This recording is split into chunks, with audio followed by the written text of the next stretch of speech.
In this video, I'm going to introduce you to a concept called dopamine loading, which is a way to make studying feel super easy.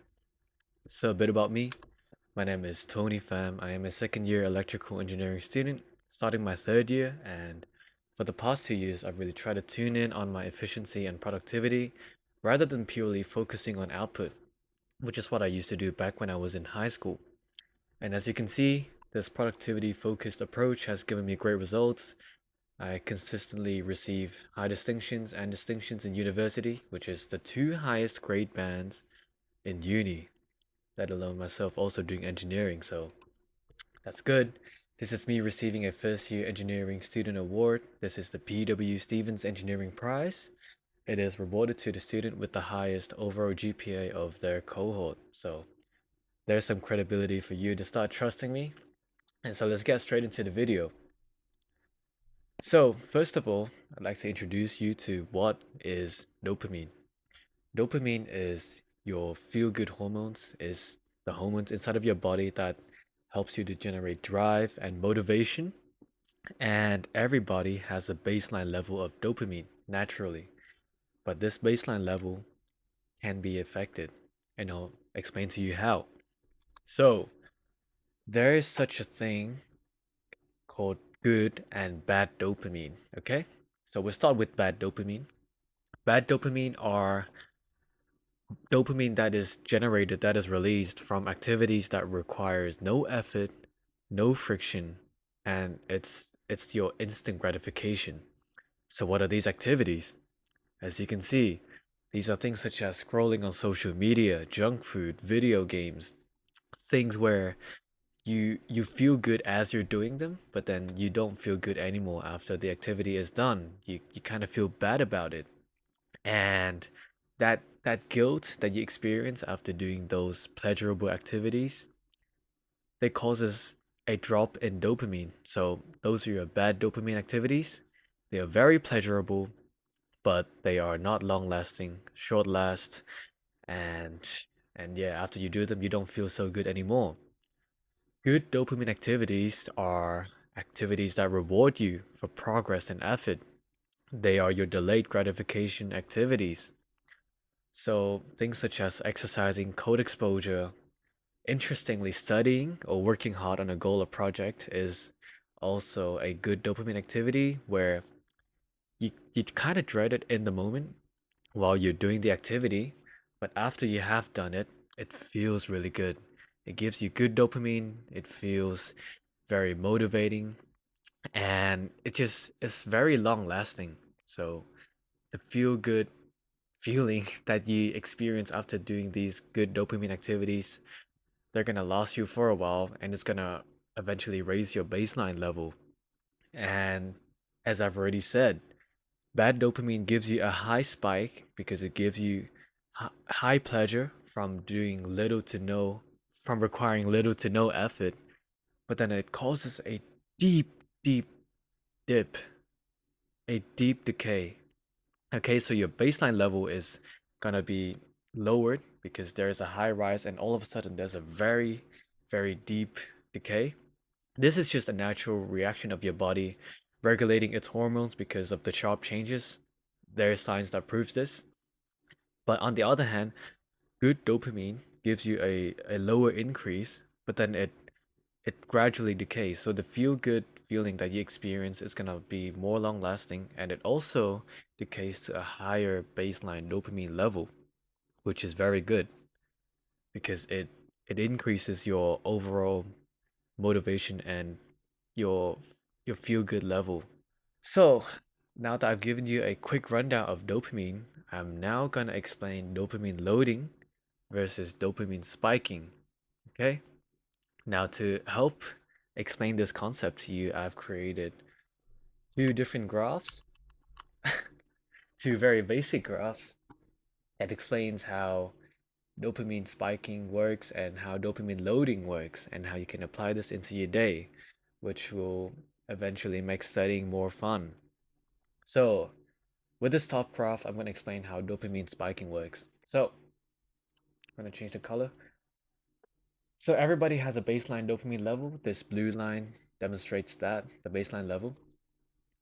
And what most people's day look like, they're usually filled with instant gratification activities, bad dopamine, which is why studying feels so hard for them because when your baseline dopamine level is lowered, you have less motivation, everything feels boring, and you just feel very sluggish overall. But anyway, I'm going to explain to you what's going to happen. So, this is when you wake up on the very left. When you wake up, what most people do. Well, what do most people do? They check their phone.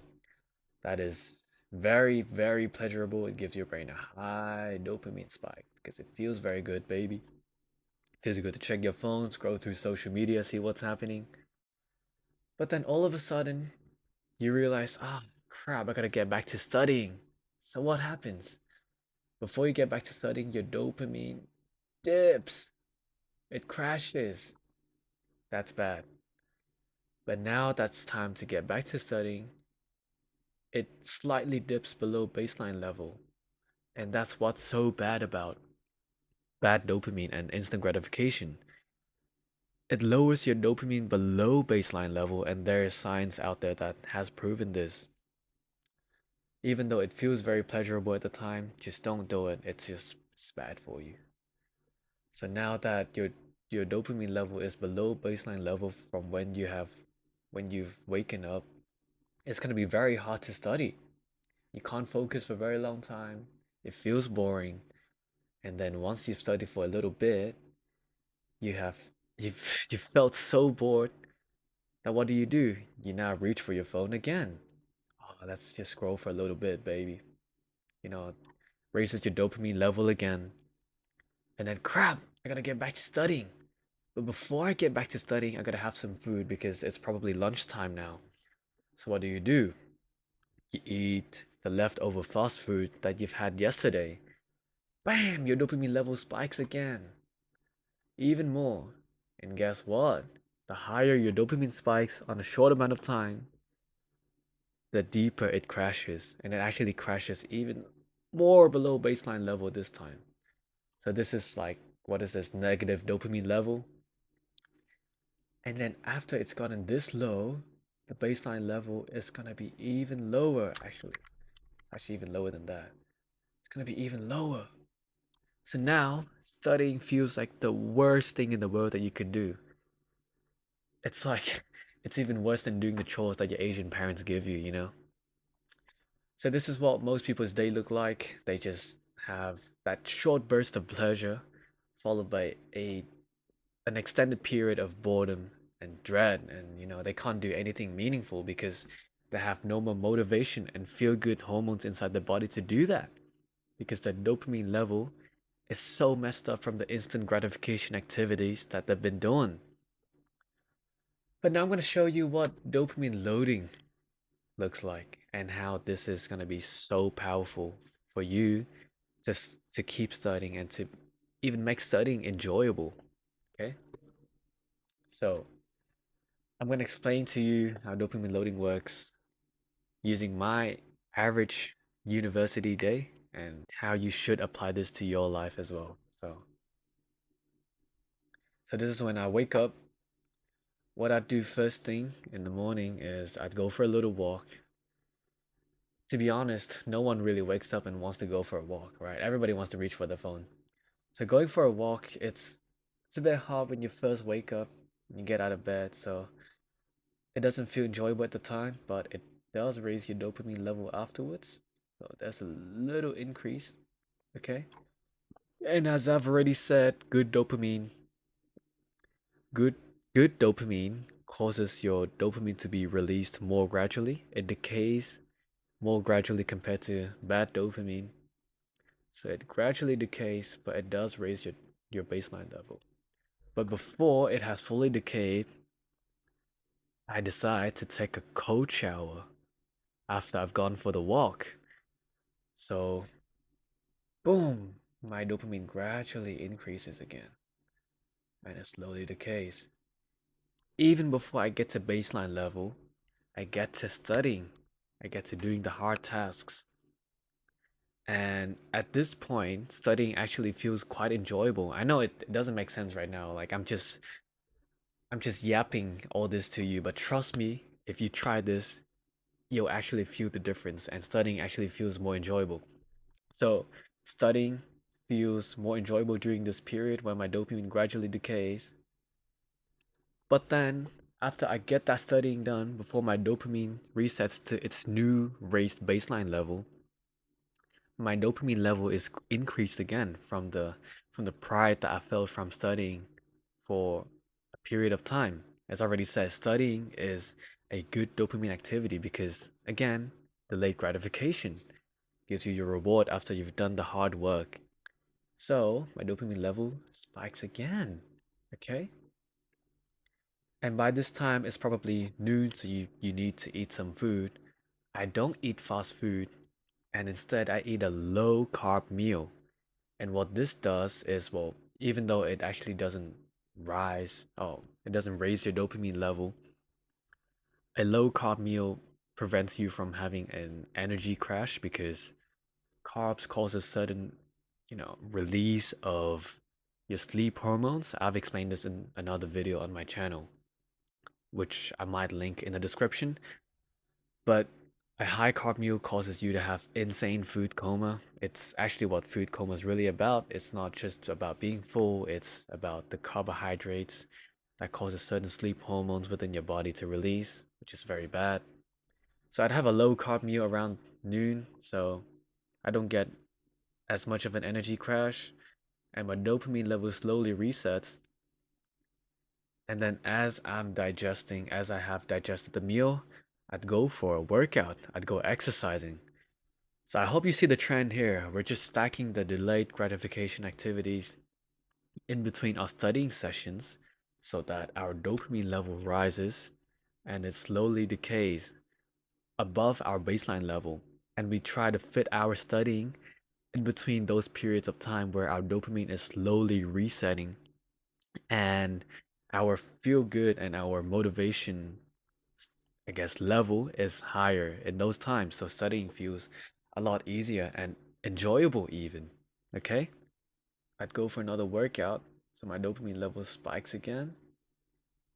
Well, it doesn't spike that high, and it's gradually decays. And then before it decays to the new baseline level, I get some studying done again. By this time, it's probably late afternoon dinner, and uh, by this point, I've probably gotten all my studying done because that's what 2 to 3 hours of studying. That's more than enough for a day. I can do my past papers, my assignments, get all that stuff done while not draining it that much compared to the old me and old you, probably current you, that just reaches for their phone, scrolls, eat fast food, I don't know, all that bad stuff that feels good at the time but damages your dopamine baseline over the long term. But if you dopamine load and do all these delayed gratification activities prior and in between your studying sessions is going to be so much easier. Just believe me. And the interesting thing about dopamine loading is after you've gotten all your studying done, it's not so bad to do those, I guess, bad dopamine activities because now that you don't need that dopamine baseline level to be as high anymore, you can just do all the fun activities. I know a friend of mine that plays video games. You could play video games, do whatever you want, and your dopamine is probably gonna spike and crash a lot. But the interesting thing is, at the start of the new day, your dopamine level actually resets.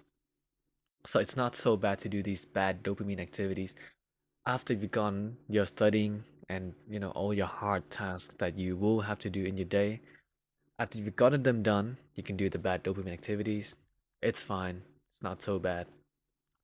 But to be honest, I'd recommend you to just keep doing the good dopamine activities anyways, because over the long run, your baseline dopamine level will actually increase. Even though your dopamine level resets every new day, there's it eventually compounds, you know? So if you keep doing the good dopamine activities, your baseline will keep increasing over the long term and the hard tasks will just feel a lot easier. Studying will feel so easy and it's gonna become enjoyable. So that's all for this video. Essentially, just make sure you do the delayed gratification activities.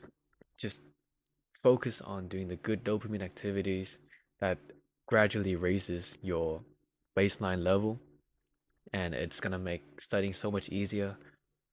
Don't do the bad dopamine habits. Don't reach for your phone first thing in the morning. Don't reach for your phone at all during the day, to be honest.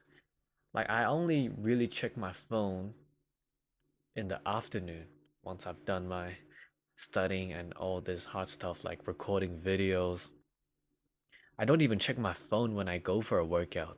And that's how serious I am about this dopamine loading thing. I don't do the bad habits until all my important stuff are done. And even then, I don't even do them that much because I believe in raising my natural baseline level to keep doing the hard work. The thing about hard work is it's not about it's not about how motivated you feel for a short amount of time. It's more about your baseline level and the long term.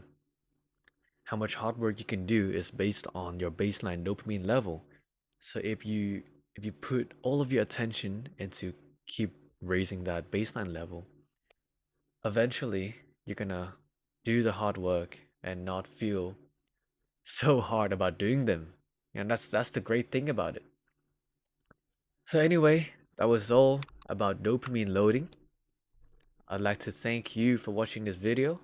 I hope you implement these habits and the good dopamine habits into your life and you'll see that studying isn't so hard after all. Doing the hard work doesn't feel so hard after all. And you're going to see your productivity skyrocket, your grades skyrocket. Thank you for watching this video. I'll see you in the next one.